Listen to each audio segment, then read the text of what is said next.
Good morning, good afternoon, or good night, wherever you are, whenever you are watching, listening to this. Just appreciate you guys making us part of your day. I'm Mike Singer.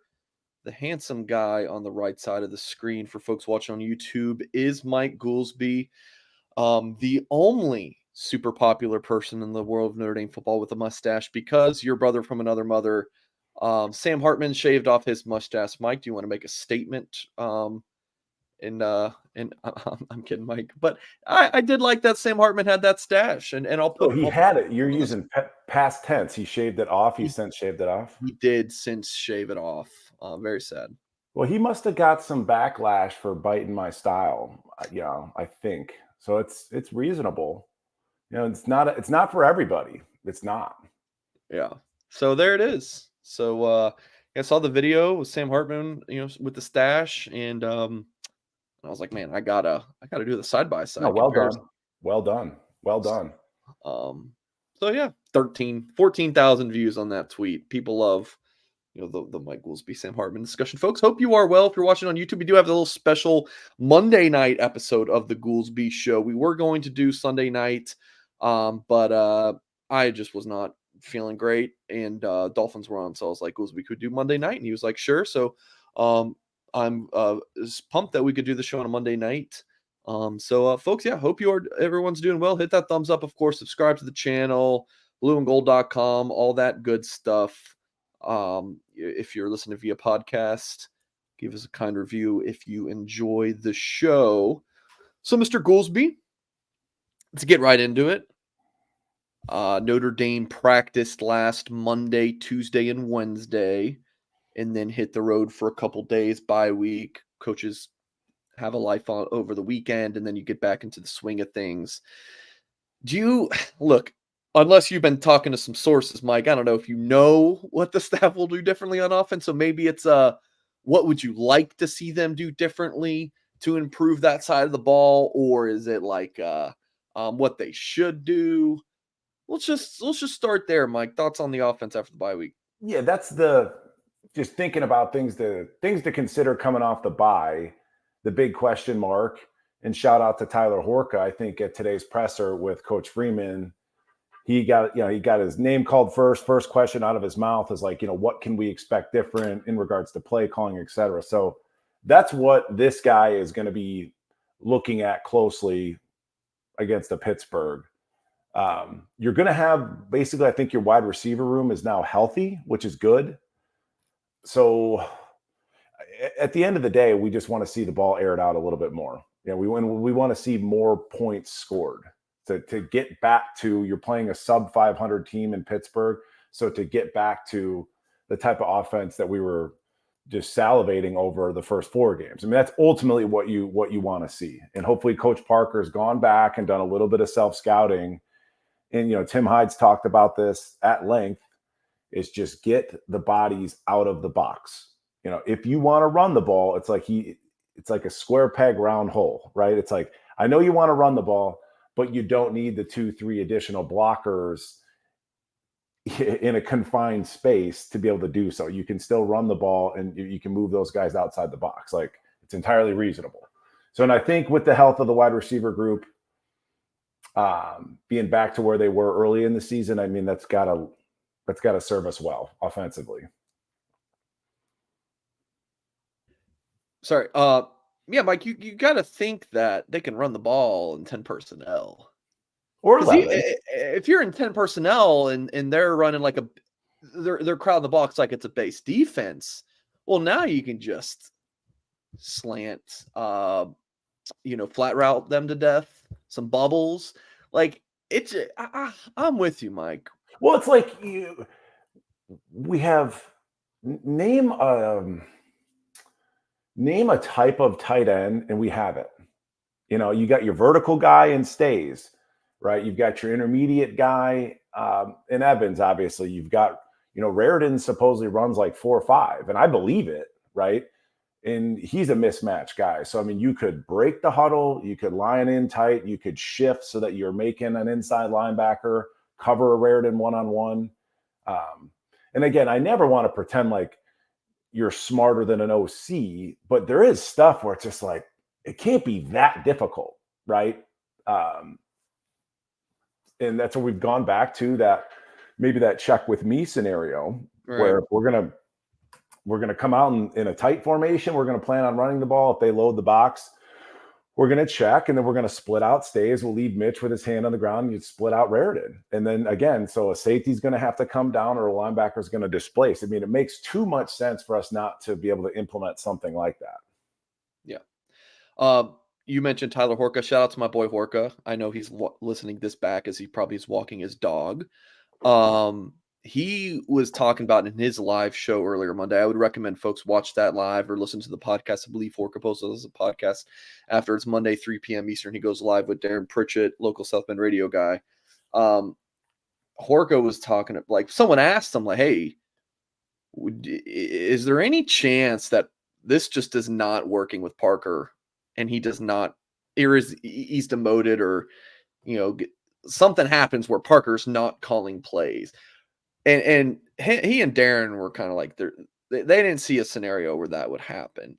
Would you agree, like, Notre Dame would, for them to jump ship on Parker after a season, things would have to go really bad down the stretch? Would you agree with that? Or do you feel like Freeman could go in a different direction after the season? There's a lot let's work through that. I'm putting you on the spot for sure. Yeah, no, it's good. And I think that was one of the subjects we had to discuss with Parker and Golden. Are they going to come back? I mean, it's all the same kind of thing. So could I see your question, Singer? Could I see something happening where Parker gets demoted? Sure. Okay. Sure. I remember at a time, shame on me, but I remember, like, at the back half of the season last year, I was like, Golden needs to go. I can remember saying that. I'm wrong for saying that, but at that point in time, it was just like, man, this doesn't seem to be gelling. And then another year in the system with the same guys, the defense has improved. Right. So there's kind of a case study there. None of us were happy with Golden's designer defense last year. So if you just look at that as a case study, it can improve. Another thought that comes to mind is, Freeman is a defensive-minded guy. He's your lead recruiter. He's got multiple children. He's got to stay in shape. There's only so many hours in a day, but might Freeman have spent a little bit of time with Parker and really get more into the weeds on the offensive side of the ball, right? And that's his responsibility as a head coach. In terms of, like, hey, we want to run the ball, but maybe from a defensive perspective, if you did X or if you did such and such, that would give me a problem as a defensive coordinator, right? And kind of walk him through that. I could see that happening. And then, but the other thing is, like, we're still winning games. Like, we went toe-to-toe with an Ohio State. Again, you don't have to rehash everything. Beat Duke, kind of got beat up against Louisville, but, like, you're still winning games. But again, this isn't the offense that we were dreaming of in the offseason. So those are just some things to consider, really coming out of this bye. Okay, and then you mentioned, what do you think about Golden? Because my personal opinion is it's sourced, maybe a little bit, but mainly my opinion, I don't see Golden coming back for year 3. I think that whether it's going back to the league or getting some group of 5 head coaching position, my personal opinion is that this is his last year. I could see a third for sure, but I don't see past a third. So again, my opinion here that Golden, this is probably his last year at Notre Dame. Your thoughts on that, Mike? Do you see him staying another year? I don't find that hard to believe. And I'd love to, like, the motivation for Golden to, he was in the Super Bowl with the Bengals, comes in, he's a defensive coordinator at Notre Dame. And he's getting up there in age. I don't know how old he is, but he's not a spring chicken. I think he's 54. It's not as old as you. Like, interesting. He's just been around that long, right? Yeah. So it makes him seem.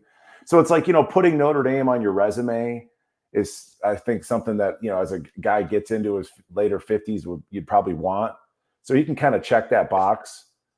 But I would see him just going back to the NFL as a DC. I do. Yeah. It's two different, from what I gather, it's two different worlds. And the recruiting piece is the big component of, that's the big difference. And then, Golden likes to, like I said before, you see him on that sideline with his little notepad, and he loves that X's and O's thing. So it's like you don't have to focus on player development. You don't have to recruit. And you more or less, you get unlimited time with these guys in the league. Whereas maybe it's frustrating with him because, like, I want to do all of these neat things on defense, but I only have X numbers a week to install and work with my kids, right? Right. So, yeah, I would think that he'd go back to the NFL. And why would there be any consistency with Notre Dame recently? I mean, it's been wild since, for the last 18 months in terms of staff and people coming and going. Yeah, the live chat's talking about like Golden. Oh, he's not a good recruiter. So when Notre Dame brought back Harry Hiestand and the coaches would be out on the road, Harry would stop at one school a day. Like, they didn't like make Harry grind too much on the recruiting trail. So that's kind of what I thought would be the case with Al Golden. But he would be stopping in at like 5 high schools, like just grinding on the trail. I was like, damn, I did not think Al Golden had that. Golden got on the trail a little bit more than I thought. Like, I think people are downplaying Al Golden as a recruiter. He was at, and this is off the top of my head, so don't crucify me if I'm wrong, but he was a head coach at Virginia some time ago, right? DC at Virginia. Okay. DC, yeah, as you're looking that up, and I should know that. Shame on me. But at some point, it was either, when I was having a cup of coffee with the NFL or when I was at the combine or something, but there was 2 Virginia linebackers, Darryl Blackstock and Ahmad Brooks. And they were just talking about how much they love Golden. And like Golden was like the man. And I was like, okay, so he seemed to have like a really good relationship with those 2 like stud players. And I was like, dang, who is this Al Golden? The way they were talking about him. And I'm like, okay, so if you parlay that into recruiting, I could see him being a good recruiter. How the hell do you remember that conversation from that long ago, Ghouls? That's crazy. Hey, man. I don't know. Because I think about stuff all the time. Golden, DC at Virginia from 2001 to 2005. His first head coaching gig was 2006 with Temple. But to kind of put a bow on my talk about Golden, this past week, Mike, you have 10 assistants and then 1 head coach. So Notre Dame had the bye week. Coaches started hitting the road. Chad Bowden, the director of recruiting, went on the road. Al Golden did not. Is there something to read into that? I think it's more about how good Bowden is on the road. Let your DC stay behind, have a little time off, or, let him drop some more designer defensive things. But it's at least something to kind of note. So that you would say that he would be, as opposed to out on the road, he would be interviewing or having just in South Bend grinding, man. I got it. Yeah. So I don't think he was interviewing for anything. I don't know if you can yet. I don't know what that timeline looks like. But my personal opinion would be Parker stay for year 2, and I would guess Golden is off. But and that'll be interesting to see how you can forecast the defensive side of the ball, because I mean Freeman is an ex-defensive play caller. And as we've talked about before, he got a lot of stuff. I mean, he was thrust into this head coach role virtually overnight. And then he's kind of getting his bearings over the last, he's still learning how to be an in-game coach. So with Golden moving on, maybe in Freeman now being more comfortable as the head man, maybe he takes more ownership of the defensive side of the ball. I'd almost hope so. Goolsby, how's the move gone? We sold our house. Is that what you're talking about? Yeah, sold our house pretty quickly, but it's contingent, right? So the buyers of our house we don't close for like a month on the new place. Okay. Well, Mike, bring that up. Yeah, Mike is because I guess we've talked about it on the show. I believe it's not a secret. I don't think we have. I think. Oh yeah, you're right. Yeah, we are. Yeah, getting the house ready to sell. Yeah. Okay, so it'll be nervous to put your business out there, but yeah, I thought no, you're fine. Yeah, so I'm excited. It's just trying to wait on this our buyer to get it sold, and then once that happens, then we're in the clear. So the new place is pretty sweet. So I actually have more space to I'm thinking about creating some sort of like a studio, as it were, with the Patreon as well. So it's just like I can have a dedicated space versus borrowing a spare bedroom. Can you have like a whiteboard? I've got some ideas, and we could talk about this offline, and Okay. maybe even fans leave it in the comment, because like I said, with the Goolsby Show here on YouTube and then the Patreon, behind a paywall, it's like I want to be able to give people more. So I'm thinking about whiteboard and or just a big TV Yeah. where I can kind of, and I'd actually like to get up out of a chair because nobody's doing that. Mm. If I'm moving around, almost like a Pat McAfee type thing, is really in my mind's eye how I have it All right. going. Text me after. There's also somebody I know who does that kind of thing, who covers Georgia, and I'll send you him so you can check him out and get some. Yeah, my neighbor was having a beer with him the other night, and he's like a video editor, producer, and he's like, "Well, I'll come over and give you my 2 cents on how to film it, how to light it, etc." So it should be cool. But yeah, I'm excited, man. Well, yeah, with Goolsby's move, it's a good reminder, folks. Real estate, it's always a good investment. I mean, don't take an investing advice from Mike Singer, but I think it's, I think real estate's always good, and that's where we're going to talk about. Nice. You like that, Excellent Ghouls? segue. We're going to talk about Irish Realty. It's your ticket to experiencing Notre Dame all year long. Me and my wife actually just brought a second property, and I told her if when we were looking at places, I was like, South Bend was on my number one. It didn't work out. But I would love to get into the South Bend real estate market. And if you are, you got to head to irishrealty.net. It's a great place to enjoy your football weekends. You got this new era of men's basketball, got the, a big time women's hoops program as well. Don't forget hockey, baseball, NCAA champion lacrosse team. And Irish Realty is the market leader, whether you're looking for a condo, townhouse, or a second home in Notre Dame country. Check out the affordable Eddy Square townhomes, 3-story units starting in the mid 300s, Brennan's View luxury condominiums near Eddy Square, or the Echoes Villas 4 and 5 bedroom upscale retreats. And don't miss the Bell Terry Villas, a new home community just north of campus. Whether it's for pure enjoyment or an investment property opportunity, whatever it is, folks, Irish Realty has you covered in the Notre Dame market. Check it out, irishrealty.net. There you go. A couple super chats, Mike. Trash says, I'm always high on Singer and Goolsby and Blue and Gold. Well, Trash, appreciate you, friend. He says, I'm still very high on this team. People just need time to gain experience. We have the recruits because of this coaching staff. Be thankful, Trash says. Trash, appreciate the $10, my friend. Yeah, I don't disagree. I mean, this whole thing has been, we talked about this after the Duke game. I think I said, make your mind up on Coach Freeman, right? Just because it's been, shaky at times, and this specifically like in-game operation.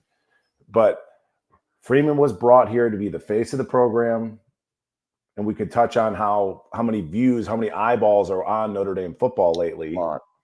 And he's a big, if not, between him and Hartman, I mean, they're fun to watch. So Freeman was here to be, obviously the face of the program, et cetera, and to recruit.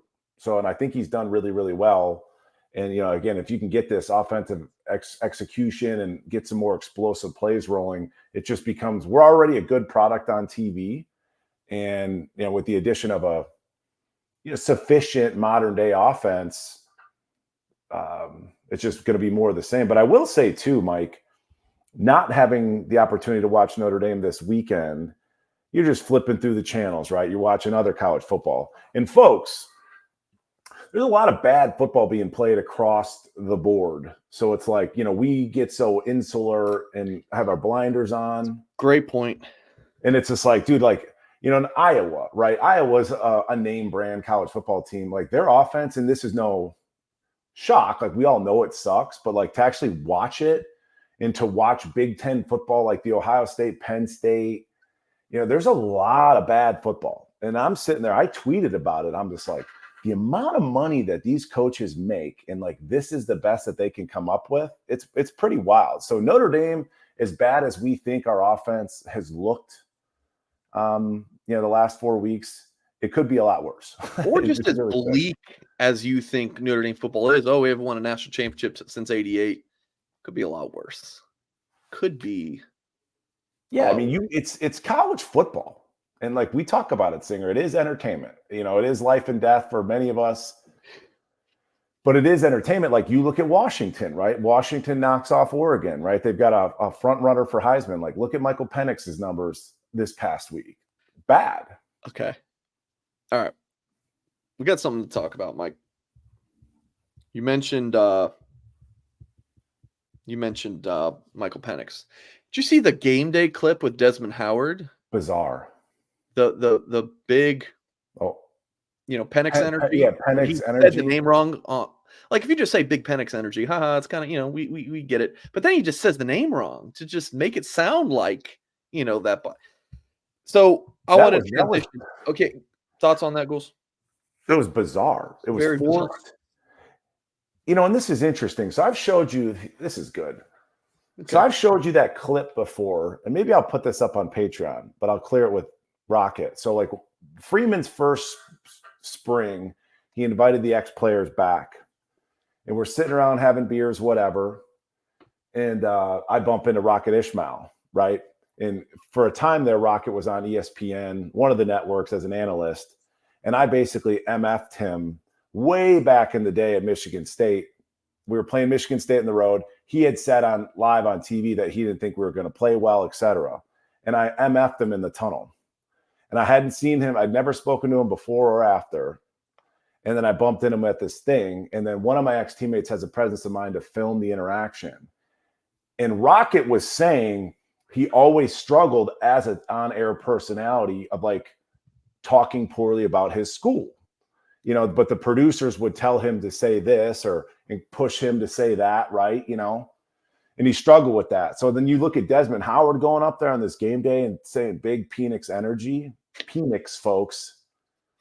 It's like Desmond, like you could have Lee Corso do that. He doesn't even know where he's at anymore. Like have Lee Corso get out there and do that. Game day isn't a great. I mean, the Fox channel, Brady, Quinn, and Leinart. It's such a better product as opposed to game day. Through the way I see it. Okay, so I want to talk about some of Notre Dame's rivals here, and just from a Mike Goolsby perspective, your thoughts on these three programs.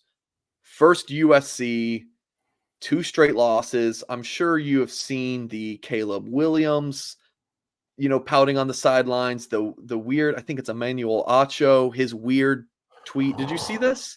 Keep going. Keep going. I saw how he's talking about he should just sit out the rest of the season. There's no point for him playing the rest of the year. So, Mike, your thoughts on USC right now? Lose to Utah, and of course, on the 14th, got blown up by Notre Dame. Are we moving on? You said 2 other rivals. We're gonna move on. And then we're gonna talk Clemson and Michigan. But let's start. Okay. So yeah, USC. What do I think about them as a rival? I've always kind of respected USC. Okay, Mike. I'm sorry. We don't need to talk about the rivalry. Just maybe them as a program right now, and then yeah. Okay. So yeah, them as a program, they're a bit of a mess. It's like Notre Dame broke them, and then you talk about the social media thing. We touched on this on the Patreon a bunch, but like they shut down their social media after they lose to who they lose to most recently? Utah. Yeah. They get knocked out by Utah. They don't make any players available to the media after the game. And after the Notre Dame game, they were blocking all of these like Notre Dame accounts, but what did I call them? What did I call them leading up to, I called them the P word. Like that's what they are. Mike. Stop doing it again. That's fine. But they're a bunch of P words, and they kind of behave like it. And then the Caleb Williams thing, as talented as he is, and the talent's undeniable. Tim Hyde called him one of the 5 best players in college football history. Which is really? Dude, I was like, and he said, okay, maybe 10. But 10. He's super talented.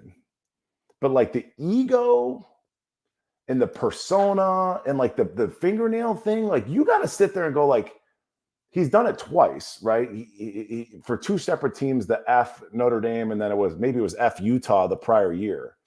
And it's like, man, you got to be a special kind of like, I don't know if it's a narcissist, but like who does stuff like that? And then who as a coach allows your quarterback to go out there with that? Sorry, Mike.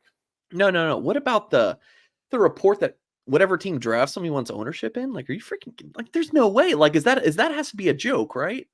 So this is another thing where, and we'll talk about what Emmanuel Acho, and I do not like Emmanuel Acho. I do not like him He's a front runner. He's a bit of a grifter. I don't like him at all. I don't like him. And I'm keeping myself out of trouble. I don't like him.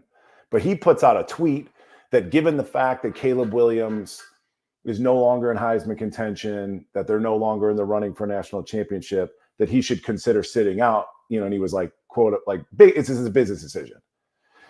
And then you sort of juxtapose that with the amount of money that some of these NFL quarterbacks are making. And then so many of them, like Deshaun Watson got like $180 million guaranteed. And he's sitting there going, why would I ever play? Like, he hasn't played at all this season. And it's a weird balance, because on one hand, you've got a $200 million, $100+ million quarterback. Like, he's valuable. We can't like risk getting him hurt. But then on the same time, this is still a team sport and you're a leader on the team. And it's like, how guilty would you feel, Singer, if you were making $42 million and you're going to sit out 3 games because of a sprained ankle or whatever? I couldn't sleep at night.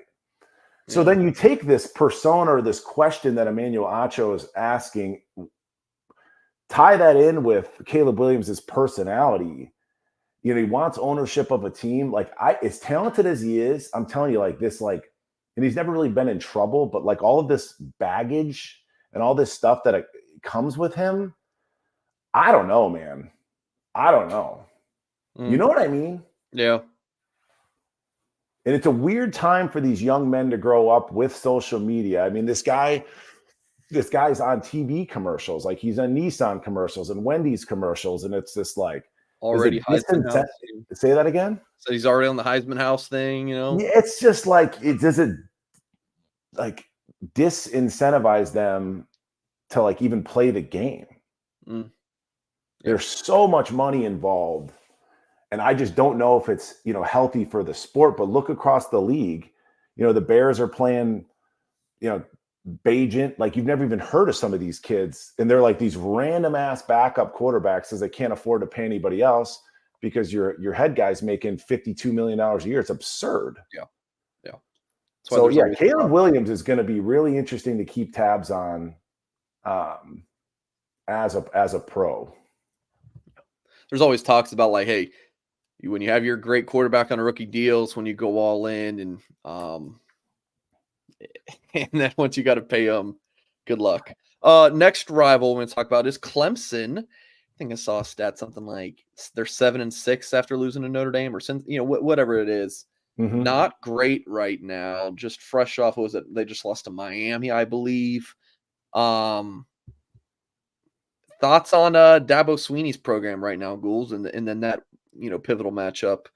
So I just have a couple quick thoughts. I was on the field last year for the beatdown. I was on the field pregame on Clemson's side, because now they sort of stick you in a corner. Before, you used to have free reign. But I was in the Clemson end zone, really eyeballing those players, Mike, the body types, etc.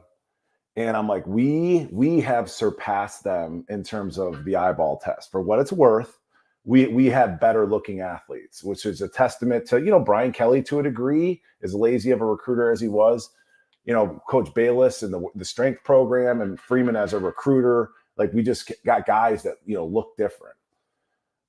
So I think we've passed Clemson. This Clemson game is going to be really interesting, because they have nothing to lose. And it's going to kind of be a testament for how good of a coach Swinney or Dabo is or isn't. It's going to be a big game. I think it's going to be. I mean, they still have players, and it's going to be a game. Yeah, it is. Yep. Jonesy, I see your comment. We're going to get to that shortly.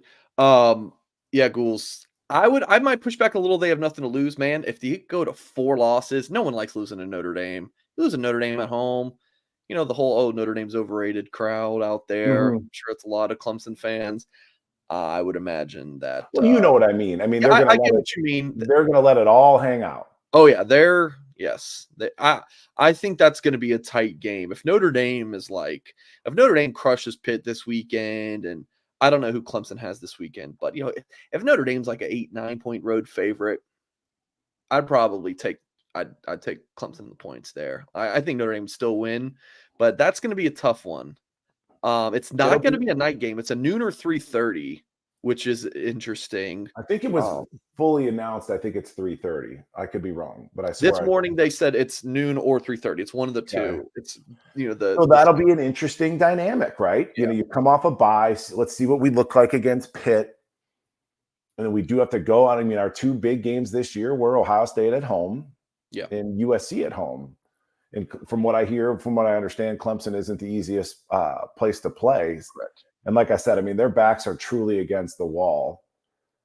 And not that I'm worried, but I'm like, I think it's going to be a ball game. I really do. Yeah. Your boy does own a condo about a mile and a half from campus. So in my heart, or maybe I shouldn't say my heart, my business sense is like, man, I need Clemson. I need people to keep going to Clemson games because I got a business now in that town. So Dabo turns this thing around for little Mike. Last program we got to talk about is Michigan, and and I think his name is Connor, and I'm nicknaming him the sign stealing stallion. Stallion's his last name, so Connor the sign stealing stallion.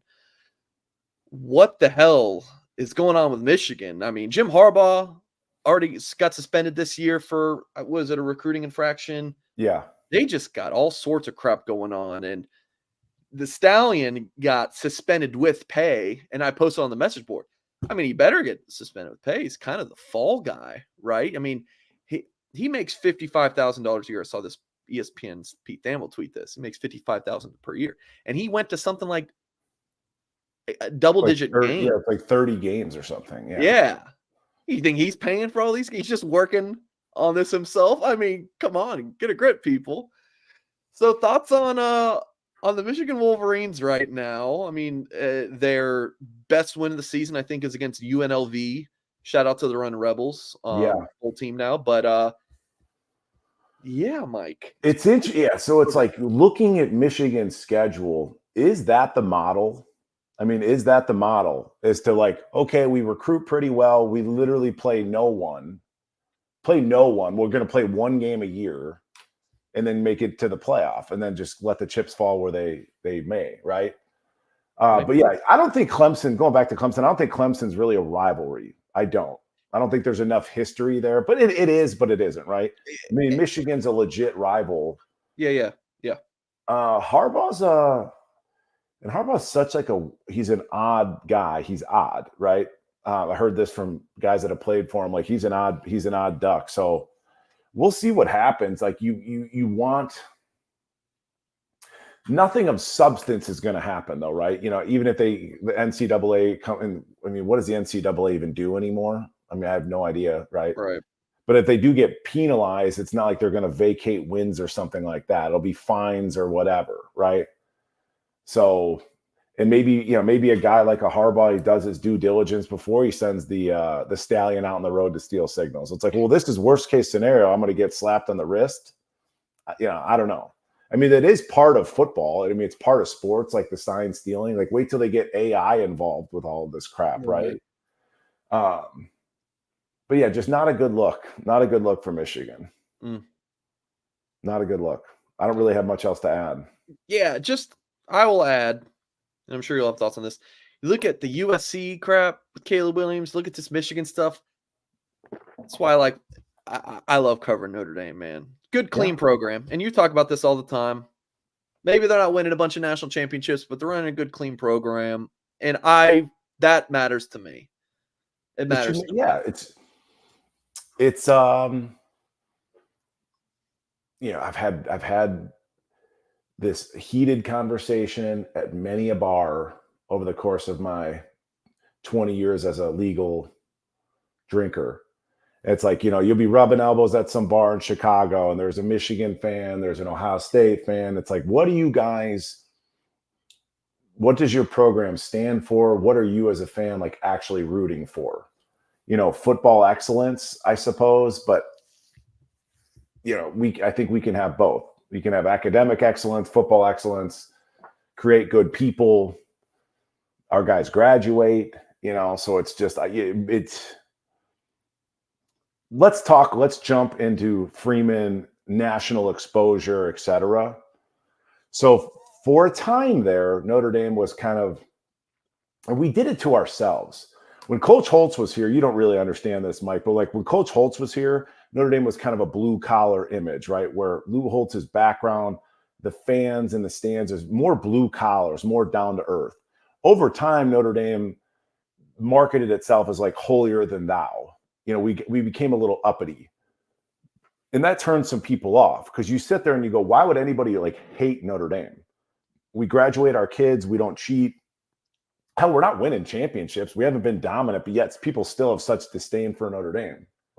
Now, if you bring Freeman into the fold as the face of the program, does he change that narrative where people are watching? If you look at the TV numbers, whereas people like don't necessarily hate Notre Dame as much as they, did maybe under Kelly, who was a little bit more pompous, a little bit more pretentious than Freeman presents himself as. So that'll be interesting to see that national narrative. He's difficult to.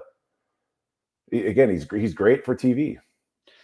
Or so many people just hate Notre Dame, or the fact that Notre Dame has a really good schedule this year, playing some marquee games and overnight games. Yeah. Total viewers in 2023 in millions. You got Colorado 45.9, Coach Prime Effect. You got Notre Dame 34.9. That's above Bama, Texas, and FSU. And then this was tweeted out October 18th, so before this past weekend's games. In that murderer's row, little 4 straight games of ranked teams, 730 kicks. Notre Dame at 26.9 million viewers. So that's not bad at all. No, so like I said, for what Freeman was really tasked, that's a difficult word for your boy. Tasked. I like it. Yeah, that's it. I got a bit of a lisp. Tasked with, it was like he's knocking it out of the park. And then what is he? He's a recruiter, right? Mm-hmm. Excellent recruiter. So then we sit there and sell that to their kids. It's like when I was being recruited, it was like, well, all of our games are televised. So it's like not only are all of our games televised, you're going to have 26, 27 million people watching you play. It's a great sell. Yeah. Speaking of sell, Ghouls, tell me about your shirt there. For folks watching or listening via podcast, Mike, tell them about it. It's comfy. It's I've got like 4 favorite shirts now, and they're all from Home Field, Mike. So this is yet another Home Field offering. So you got Shakedown Thunder, got the iconic gold helmet, a couple Notre Dame logos. Yeah, their whole shtick is, man, it's like you can't tell if it's retro or not. You can't tell if it's retro or not. Like this could be from 1992 or it's brand new. It's great. But it doesn't smell like it's from 1992. That's correct.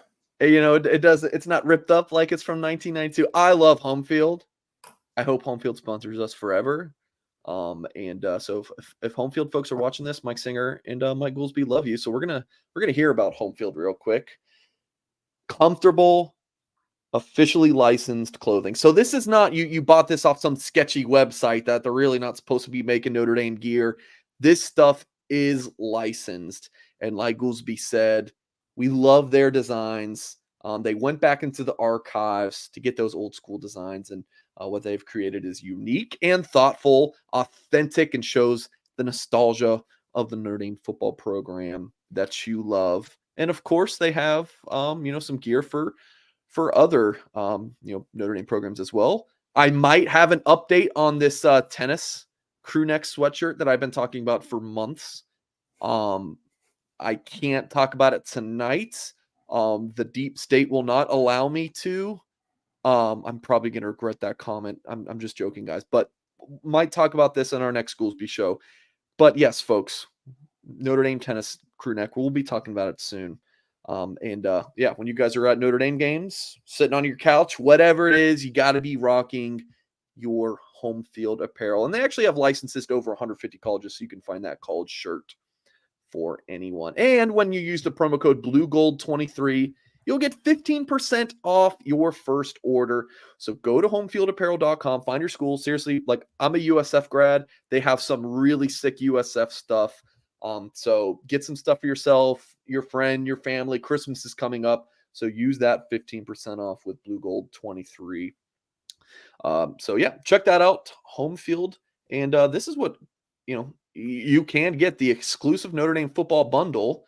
I mean, they got a really sick hoodie, get some sweatpants, and you get the Shake Down the Thunder shirt that even Goolsby's rocking right now. So please check that out at homefieldapparel.com. All right. Yeah, somebody dropped a comment. Goolsby likes some tight, meaning my shirts. It's like, dude, it's a double X. It's a double X, you know. And I mean, you know what? I'm not going to say anything. I'm not going to make a comment on that. I mean, okay, I will. I mean, if you got guns like Mike, you might as well, might as well. Hey, man. Might as well. It's not a schmedium. It's a double X. Okay. Ghouls, this is not on the topic discussion, but Notre Dame during the season when Notre Dame sends out its updated depth chart, there's never any changes. It's pretty much a waste of time. There was a change coming off this bye week at the receiver position. So this is the boundary, right? Jaden Thomas listed as the number 1. Jaden Greathouse, the number 2. Field receiver, Rico Flores, number 1. Tobias Merriweather, the number 2. And then the slot, you got Chris Tyree 1, Jordan Faison 2. Now, this is not saying that Jaden Greathouse is only playing the boundary, right? Or you're never going to see Jaden Thomas and Jaden Greathouse at the field at the same time. Like, I just thought that this was interesting that it's now official on the depth chart. You know, that a Tobias Merriweather is not starting. Or not a starter, I should say. According to this. And then Jordan Faison making a dent, the former walk-on lacrosse player. The true freshman is now on the 2 deep. Do you have any thoughts on this, Mike? It's incredible, isn't it? Is it really? Do you find this incredible? Well, just leave that up there if you don't mind. Yeah, just the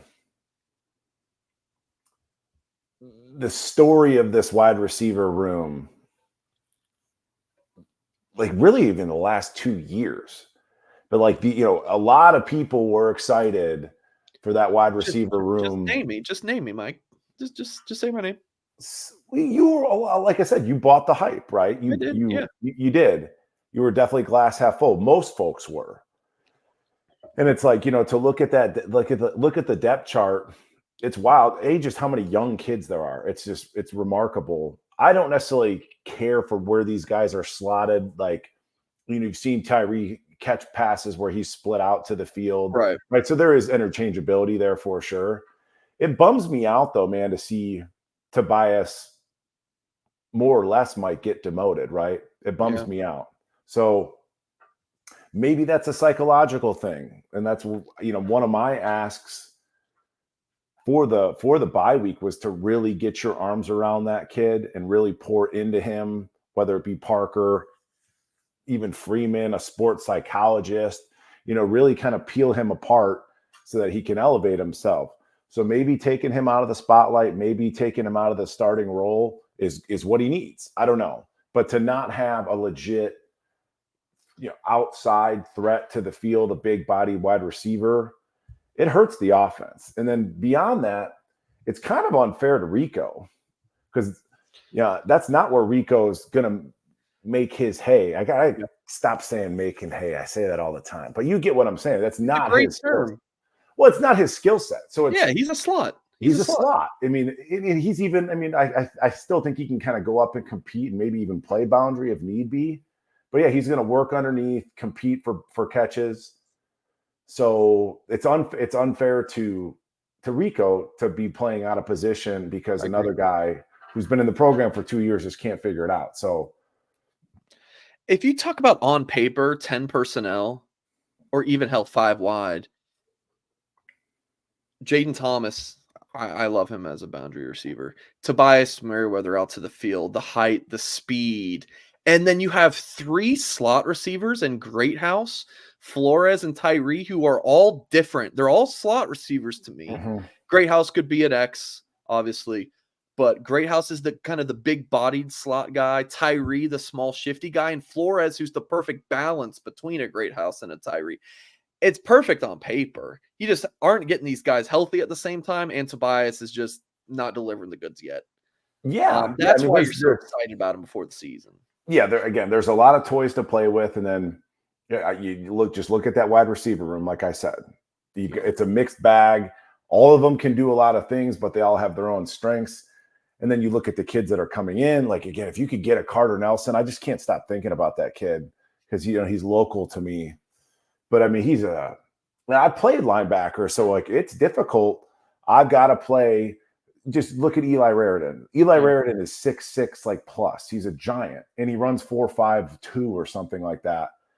So it's like, look at our linebacker. Could you imagine JD Bertrand, 6 foot tall, short arms. So JD has to match up, has to displace and cover a Raridan 1-on-1. 6'6", 3/4, 250 pounds is Raridan.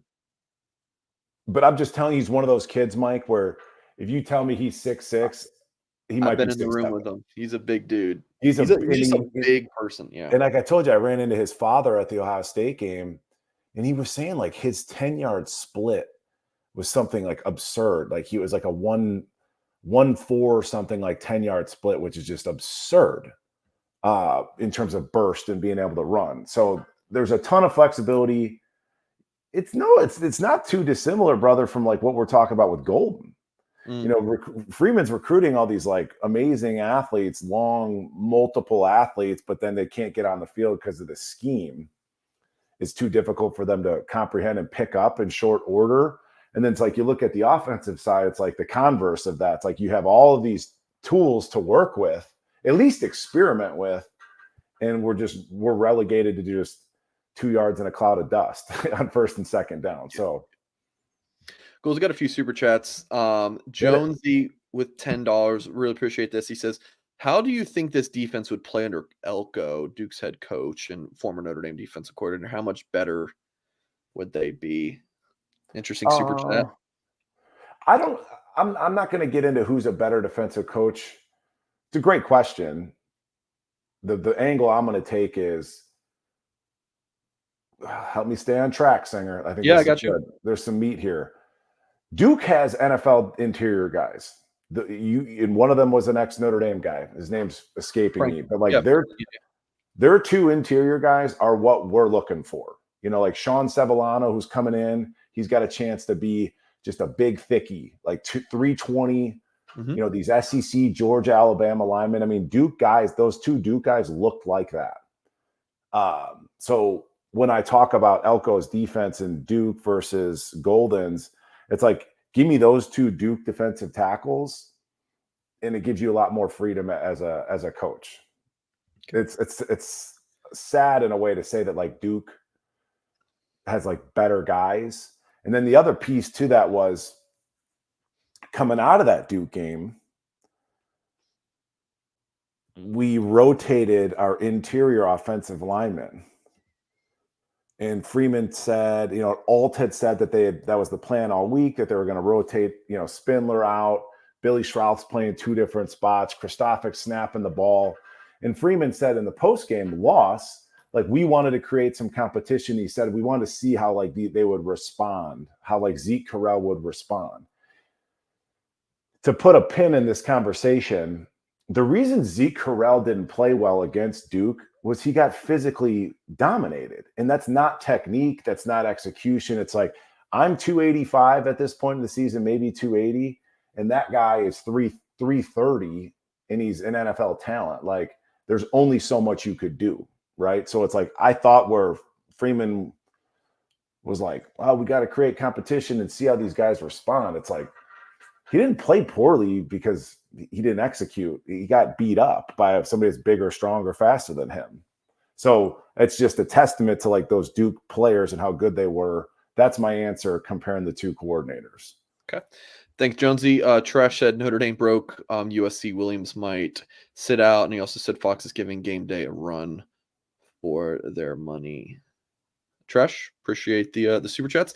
And an interesting one from Nathan here with $5. He says, seeing Montana and former players at games has been awesome. Has Freeman rebuilt the alumni support? If so, how? Goolsby, do you have any?